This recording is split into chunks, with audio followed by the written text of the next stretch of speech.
This afternoon, one of our regular Honey Show supporters is going to be talking to us about one of the coping with beekeeping under difficult circumstances. And so, Lynfa Davies, you're here from... I live in Mid Wales, where the weather is significantly different to what it is down here in the southeast. I always love coming to the Honey Show, particularly at this time of year, because the vista from Sandown Park, when you look out of that long window in the lecture hall, and I'm always amazed how wooded this area is, and the autumn colours are always fantastic.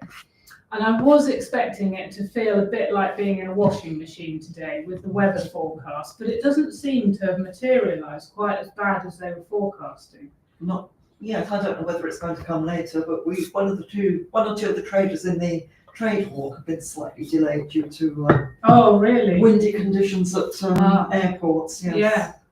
So I thought that the weather might play into the topic of my talk today. It would be a fantastic illustration of what I'm talking about. But yeah, so far the view has continued to amaze me. We can still see out of the windows. We can at the moment, yeah, yeah. So the weather in Mid Wales, it's going to be a lot wetter than the side of the country.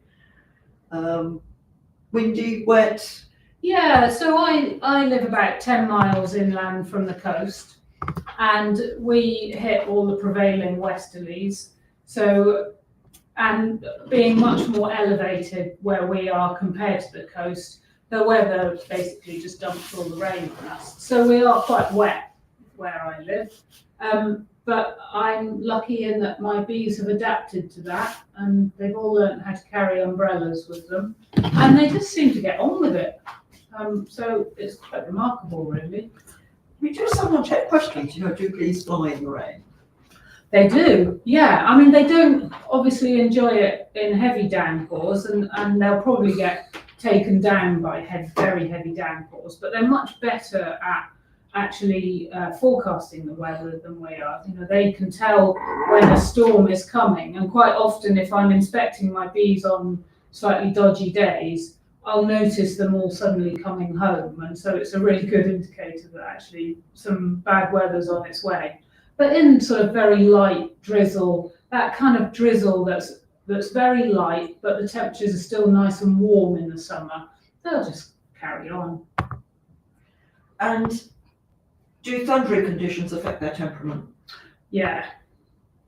So that's the day when we stay at home. Yes, definitely. Yeah. They do tend to be a bit more agitated, and also, in the summer when you've got these sort of very changeable weather conditions and thundery weather, you've also often got very big colonies at that time of year. And so, of course, the worst thing then is trying to inspect a colony when they're all at home and they all don't want you there. So it kind of feels more heightened and as if they're more angry, but it's just the volume of bees as well.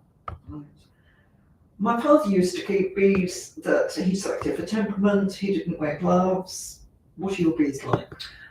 My bees are lovely, of course, but I do wear gloves, not necessarily because they're prone to stinging me, but actually because I get really distracted by them when they're crawling on my hands.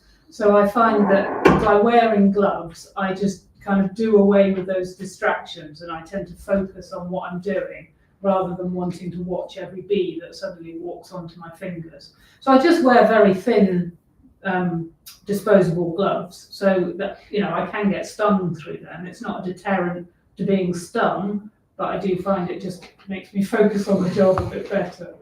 Right, so you don't wear the leather gauntlets? No, I don't. No, don't advise those at all.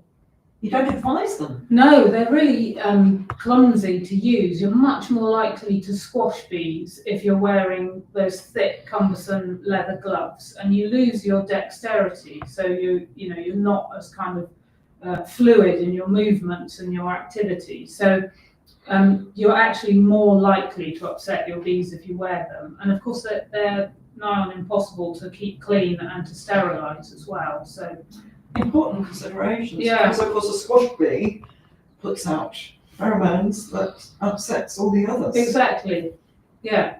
So I just, no, did away with those long ago. And is that common amongst the beekeeping community? I mean, certainly more experienced beekeepers will tend to just use disposable gloves or no gloves at all. And beginner beekeepers are still sold these leather gauntlets in starter packs, which I always think is a bit unfortunate, and they're always recommended, oh, get leather gauntlets, you're less likely to get stung. But actually, if we could start off our beginners by having this better dexterity and they can feel what they're doing better, they're probably less likely to get stung in the first place. So yeah, I never advise thick leather gauntlets. And of course, bees, like other animals, can smell fear. So if you are more relaxed and dealing with them just as a sort of consequence of a normal day in the apiary, they're less likely to get agitated anyway. Yeah, definitely. And how you handle them, your sort of demeanour and how calm you are is going to rub off on them. So yeah, always just be relaxed and go with the flow. They'll soon tell you if they don't want you there. So you're going to be talking shortly about beekeeping in bad weather, how to cope and all the rest of it. And are you covering different aspects of bad weather or just how it affects you in Wales? Well, I wanted to broaden it out because obviously, not everyone comes from mid Wales. And what struck me when I was first asked to do this talk, we'd come off the back of about 18 months of really wet weather where I live. And so in my head, it was going to be all about kind of wet weather and how that's a real problem. And then as we've come through the summer, and I was actually sitting down to write the talk, I realised that probably for a lot of people in England, and particularly the south of England, you've just had a really challenging season for the total opposite reason with the drought that we've had. So it kind of actually made me realise the importance of broadening out my talk to cover, sort of general challenges that we face from a weather and climatic perspective. Yes, I mean, I come from the east of England and it has been like a desert. It would have been difficult for them to find water. I've had, I'm a gardener. I don't actively keep bees now, but I do notice that where I've been watering, the bees have been in the soil and getting the moisture for wherever they can. Yeah. Not just honeybees, all bees. Yeah. Yeah. And I have to admit, I was slightly kind of not really aware of how bad the drought was, because in my little corner on the west side, I have to admit we didn't really have a drought. I was in this little green oasis. It was certainly drier than normal, but it wouldn't have classed as a drought. And then, one time back in the summer, I happened to need to come across into England, and I had a real shock about how dry it was. I mean, it was literally like driving into a desert. So immediately then it struck me how different the challenges are there for people keeping bees in those sort of conditions compared to, what I might be experiencing further west. And the other talk you're going to give to the newer beekeepers on Saturday is about swarming and what's happening in the hive. Yeah, so I thought I would focus that talk initially more on the behaviour of swarming, because I think that's really fundamental to actually understanding how to deal with swarming and how to maybe be in slightly more control over what's going on, is to actually understand what the behaviour is and what the bees are trying to do. So we don't necessarily always want to try and control the bees in such a way that we make them do what we want to do. It's much easier if we can work with them and kind of understand what they're trying to do, and then we adapt our actions to maybe work alongside that. That's kind of how I try and work. I'm not saying I get it right all the time, but it is interesting to understand the mechanisms behind swarming, because we tend to think of it as a massive inconvenience. But actually, from the bees' point of view, it's one of the most important things they do.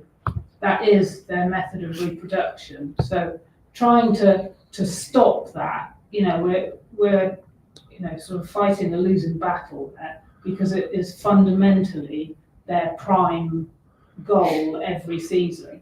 So just understanding it a bit better and knowing kind of what happens when, hopefully can enable us to just manage things better and work with it. Work alongside them. And, Yeah. Not go against nature. So we'll be looking forward to that talk as well. And hopefully we'll all learn something new, both about beekeeping in bad weather, and we never know, season to season, what we might get. There might be a swap over, so that people who don't normally experience drought will get droughts, and vice versa. So that would be a good one to take note of for the future. So thank you very much. We'll release you to go and give your lecture now. Yeah, you better, yeah. And we'll look forward to having another chat with you later in the show. Great, thanks, Val.